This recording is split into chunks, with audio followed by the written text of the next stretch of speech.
बिस्मिल्लाहिर्रहमानिर्रहीम। अस्सलाम वालेकुम व्यूअर्स, मैं हूं राजा आमिर अब्बास एडवोकेट।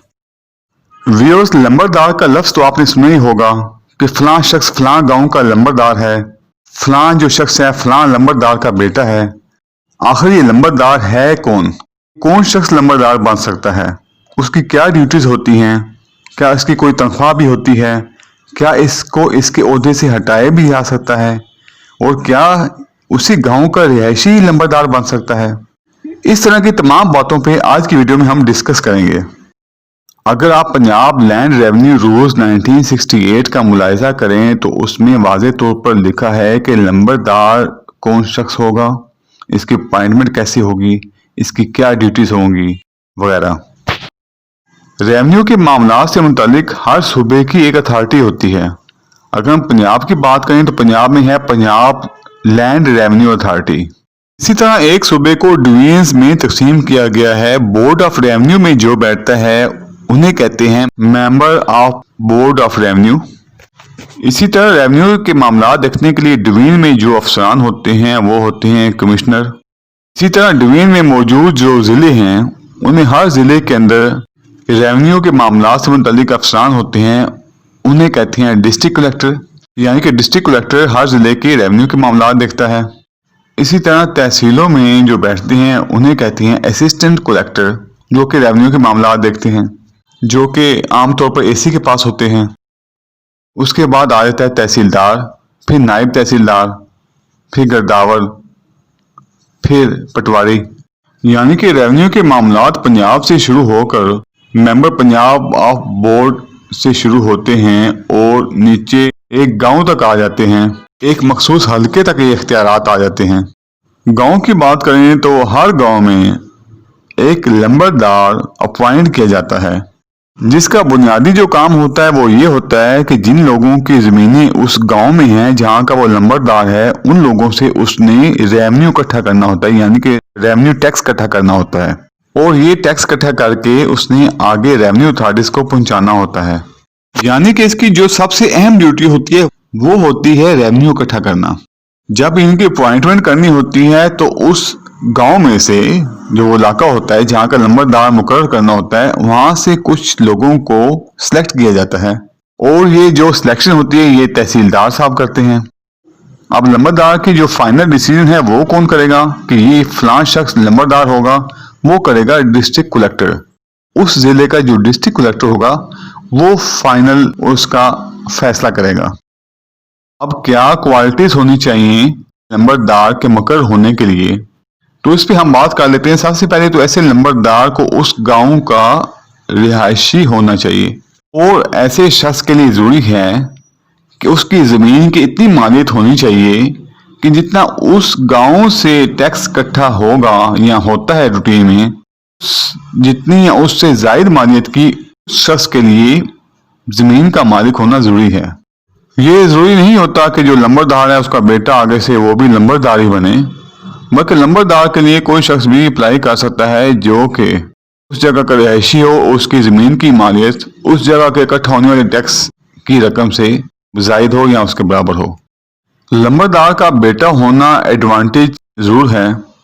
जब कोई शख्स लंबरदार के लिए दरख्वास्त देता है, अगर वो किसी लंबरदार का बेटा हो तो उसको उसके लिए 30 नंबर दिए जाते हैं।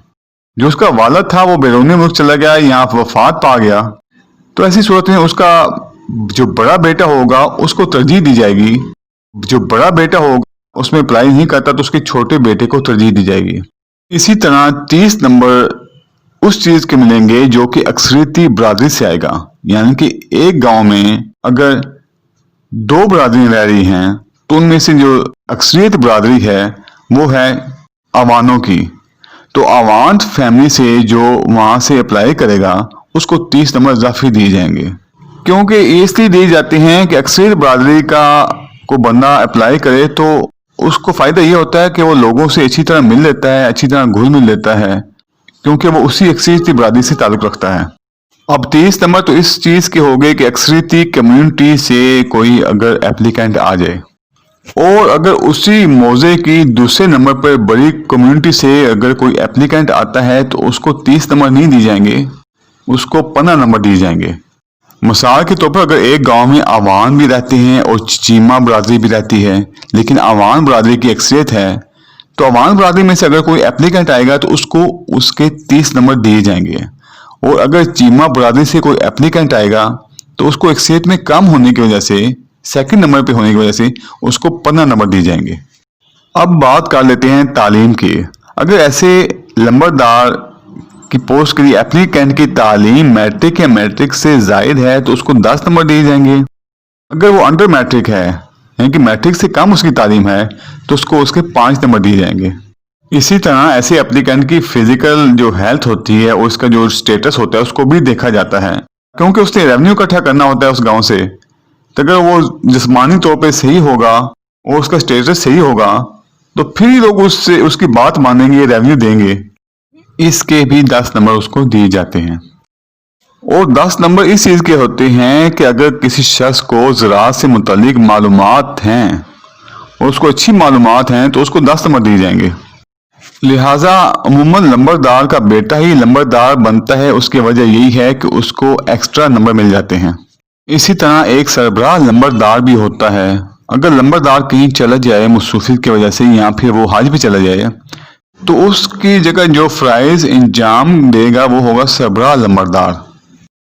इसी तरह एक आर्जी लंबरदार भी होता है, जिसकी अपॉइंटमेंट इस वजह से होती है कि अगर लंबरदार वो ओहदा छोड़ दे या वो वफात पा जाए तो या वो बीमार हो जाए कि वो अपनी फ्राइज इंजाम ना दे सके, तो ऐसी सूरत में दोबारा एडवर्टाइजमेंट देने के लिए, सिलेक्शन करने के लिए टाइम चाहिए होता है। तो इस दौरान एक आर्जी लंबरदार की अपॉइंटमेंट कर दी जाती है। ये जो आर्जी तौर पे लंबरदार होते हैं इनको भी पे किया जाता है। अगर बात की जाए कि ऐसे लंबरदार की तनख्वाह कितनी होती है, तो ऐसे लंबरदार की कोई तनख्वाह नहीं होती, बल्कि ये जो रेवेन्यू इकट्ठा करता है उस रेवेन्यू का 5% इसको अदा किया जाता है। मिसाल के तौर पर अगर लंबरदार 1 लाख रुपए जमा करता है तो उसमें से 5,000 रुपया लंबरदार को अदा कर दिया जाता है। इसी तरह जब ये आबियाना इकट्ठा करते हैं जो कि सरकारी पानी होता है तो उसमें से भी 3% इनको अदा किया जाता है। लेकिन जो आर्जी लंबरदार होता है उसको 5% के बजाय 2.5% मिलता है। अगर बात की जाए कि क्या कोई औरत भी लंबरदार बन सकती है तो उसको प्रेफर नहीं किया जाता, क्योंकि औरत तो हर जगह हर डेरे पे जाकर लोगों से मुलाकातें नहीं कर सकती। चूंकि लंबरदार की काफी जिम्मेदारियां होती हैं इसलिए औरत को सूटेबल नहीं समझा जाता। लेकिन एक सूरत में औरत भी लंबरदार बन सकती है अगर वो उस पूरे स्टेट की, उस पूरे मौजे की अकेली मालिक हो। जो हमने बात की थी कि लंबरदार के लिए उस मौजे में जमीन का मालिक होना जरूरी है, तो इसमें कुछ एक्सेप्शंस भी हैं, और वो जो एक्सेप्शंस हैं वो 4 हैं, जिनके तहत अगर कोई एप्लीकेंट उस मौजे का मालिक नहीं भी है तो फिर भी वो लंबरदार मुकर्रर किया जा सकता है। अगर किसी इलाके में अक्सरियती जो रकबा है वो सरकार का अपना है, यानी कि हुकूमत का अपना है, और गवर्नमेंट जो है वो किसी शख्स को टेनेंट के तौर पर काश्त करने के लिए ऐसा रकबा दे देती है, ऐसी सूरत में ऐसे टेनेंट को उस मौजे का या उस इलाके का लंबरदार अपॉइंट किया जा सकता है। इसी तरह दूसरे नंबर पर अगर किसी इलाके का जो ज्यादातर हिस्सा है वो जंगल पर मुश्तमिल है और हुकूमत ने वो जंगल लीज पर किसी को दिया हुआ है तो वो शख्स भी एज ए लंबरदार अपॉइंट हो सकता है, यानी कि ऐसा लेसी जिसको लीज पे वो जंगल दिया गया हो उसको लंबरदार अपॉइंट किया जा सकता है। तीसरे नंबर पे अगर कोई शख्स अपनी जमीन को किसी को मॉर्गेज कर देता है और कब्जा भी उसको दे देता है तो वो शख्स जिसको वो जमीन मॉर्गेज पे यानी रहन पे मिली होती है और कब्जा भी मिला होता है वो भी बतौर लंबरदार पॉइंट हो सकता है। चौथे नंबर पे अगर कोई शख्स लंबरदार था और उसकी जो जमीन है वो लैंड एरियर्स के तौर पर यानी कि जमीन के बकाया वाजिबात की वसूली के तौर पर उसको अटैच कर लिया जाता है और उसको किसी और बंदे के नाम पर ट्रांसफर कर दिया जाता है कि अब दूसरा जो शख्स है वो उसको कास्ट करेगा। तो जिस नए बंदे के नाम पर ऐसी जमीन ट्रांसफर की जाती है वो बंदा भी लंबरदार बन सकता है। ये 4 एक्सेप्शंस थी उस जगह के रिहायशी ना होने की सूरत में। अब हम बात कर लेते हैं कि लंबरदार की फ्राइज क्या होती हैं, यानी कि इसकी ड्यूटीज क्या होती हैं। नंबर 1, उस इलाके से इसने लैंड रेवेन्यू इकट्ठा करना होता है। नंबर 2, जो भी लैंड रेवेन्यू ये इकट्ठा करेगा उसकी रसीद भी जारी कर सकता है। नंबर 3, अगर उस इलाके में, उस मौजे में कोई सरकारी रोड है, उस पे कोई शख्स कब्जा कर लेता है, तो ये लंबरदार तहसीलदार को इत्तला देगा कि फलां जगह पे कब्जा हो गया है या इंक्रोचमेंट हो गई है। इसी तरह किसी सरकारी बिल्डिंग को कोई नुकसान पहुंचा रहा हो या उस पर इंक्रोचमेंट कर रहा हो या उस पर कब्जा कर रहा हो, तो उसकी इत्तला भी लंबरदार ही तहसीलदार को देगा। इसी तरह जो पानी का सिस्टम होता है, जो नाले वगैरह होते हैं, उनको भी कोई अगर तोड़े, उनमें शगाफ करे, तो उसकी इत्तला भी लंबरदार तहसीलदार को देगा। अगर इस मौजे में या गांव में किसी किस्म की कोई वबा आ जाती है, तो उसकी इत्तला भी लंबरदार ही पटवारी को देगा। इसी तरह उस मौजे में कोई मालिक जायदाद था और उसकी डेथ हो जाती है, तो इस सूरत में भी लंबरदार मुतल्लिका पटवारी को बताएगा कि फलां शख्स जिसकी फलां जगह मलकियत थी, उसकी डेथ हो गई है। इसी तरह आर्मी ने उस इलाके में आना जाना है या रेवेन्यू अथॉरिटीज में उस इलाके में आना जाना है, तो उनको भी ये लंबरदार ही असिस्ट करेगा। इसी तरह किसी महकमे के अंदर जब अपॉइंटमेंट की जाती है, तो फिर भी उसका करैक्टर जांचने के लिए जब इन्वेस्टिगेशन होती है, तब लंबरदार से ही रब्ता किया जाता है। और अगर रेवेन्यू अथॉरिटीज ने उस इलाके में किसी को समन नोटिस वगैरह भेजना है, तो उसकी तामील करवाना भी लंबरदार का ही काम है। इसके अलावा इसने अपने मौजे के लोगों को ये भी बताना होता है कि आप अपनी फसल की काश्त इस तरीके से करें तो आपको ज्यादा फायदा होगा। अब हम बात कर लेते हैं कि क्या लंबरदार को उसके ओहदे से हटाया भी जा सकता है, या कि अगर वो लंबरदार बन गया है तो हमेशा के लिए बन ही गया है। नहीं, बल्कि ऐसा नहीं है। बात सूरतों में लंबरदार को उसके ओहदे से हटाया भी जा सकता है। उन सूरतों में से 5 सूरतें तो ऐसी हैं कि लंबरदार को उसके ओहदे से पक्का हटाना ही पड़ेगा, जबकि बकिया जो सूरतें हैं उसमें डिस्क्रिशन होती है कि उसको हटाया जाए या ना हटाया जाए। पहले नंबर पे, अगर किसी गैर इखलाकी जुराइम पे कोई अदालत ऐसे लंबरदार को 6 महीने या इससे ज़ायद की सजा दे दे, तो ऐसे लंबरदार को इसके ओहदे से हटा दिया जाएगा। इसी तरह इसके पास जो जमीन थी जिसकी बेस पर ये लंबरदार बना था, उसने वो जमीन बेच दी हो, तो ऐसी सूरत में भी इसको इसके ओहदे से रिमूव कर दिया जाएगा। या अगर वो मालिक नहीं था लेकिन किसी और हक की वजह से उसका उस इलाके में जमीन पर कब्जा था, उसके पास रहन में थी जगह या किसी और वजह से उसके पास थी, अगर उसके पास वो जमीन ना रही हो, उसका कब्जा ना रहा हो, तो फिर भी उसको उसके ओहदे से रिमूव कर दिया जाएगा।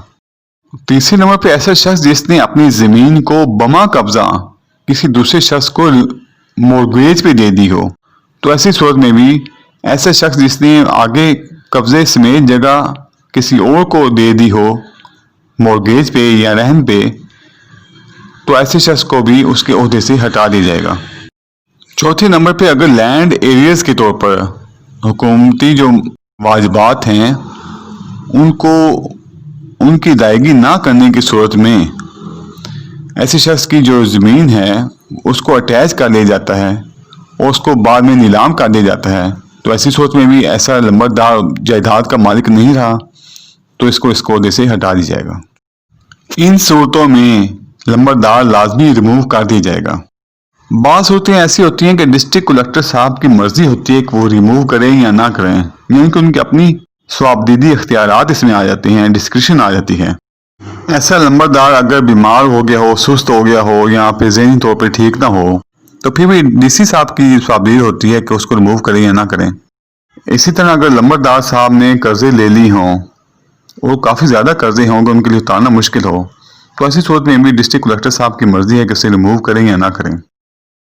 अगर गवर्नमेंट के खिलाफ किसी गैर आईनी तहरीक का हिस्सा बनता है, तो फिर भी डिस्ट्रिक्ट कलेक्टर साहब की मर्जी है कि इसे रिमूव करें या ना करें, क्योंकि बाद हालात में हुकूमत के खिलाफ एक तहरीक चल पड़ती है और लंबरदार साहब भी उस तहरीक का हिस्सा बन जाते हैं। हालांकि वैसे तो उन्होंने हुकूमत के मुहासिल इकट्ठे करके ऊपर तक भिजवाने होते हैं, लेकिन इस तहरीक का हिस्सा तो उनको नहीं बनना चाहिए। लेकिन अगर बन जाते हैं तो फिर डिस्ट्रिक्ट कलेक्टर साहब की मर्जी है कि उसे वो रिमूव करें या ना करें। व्यूअर्स, वीडियो देखने का बहुत शुक्रिया। अगर आपको मेरी वीडियो पसंद आई हो तो प्लीज़ लाइक और शेयर कर दें, मेरे चैनल को सब्सक्राइब कर दें और बेल आइकन को प्रेस कर दें। अल्लाह हाफिज़।